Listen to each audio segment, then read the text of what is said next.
ఆ పరమశివుని నామమును తెలిసినంతటిని మన పాపాలు కొండంత పాపాలు ఏమవుతాయంట, కొనుమరుగైపోతాయని దూర్జటి శ్రీకాళహస్తీశ్వర మహత్యములో తెలిపి ఉన్నాడు.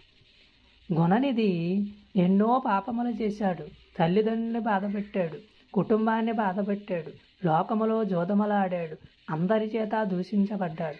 చివరికి తిండి లేక తిప్పలు పడి ఇబ్బందులు పడి అరిన గవస్తి బెంబని తన తల్లి పెట్టిన అన్నాన్ని జ్ఞాపకం చేసుకొని శివరాత్రి నాడు ఆ పరమాత్మ దేవాలయముకు చేరి ఆ శివాలయముకు చేరి జనులందరూ జాగారము చేసి భజన చేసి ప్రార్థనలు చేసి పాటలు పాడి అలసిపోయి పడుకుంటే ఆహారము తినడానికి దేవాలయములో గర్భగుడిలో ప్రవేశించి ఆ కొడిగట్టిపోతున్న దీపమును పైకి లేచి జ్యోతిగా వెలిగించి ఆ చీకటిలో పరమాత్మను దర్శించిన వాడై ఉన్నాడు. ఆ వెలుగులో ఆ సమయంలో తాను చనిపోయాక అతనికి ఏమొచ్చింది?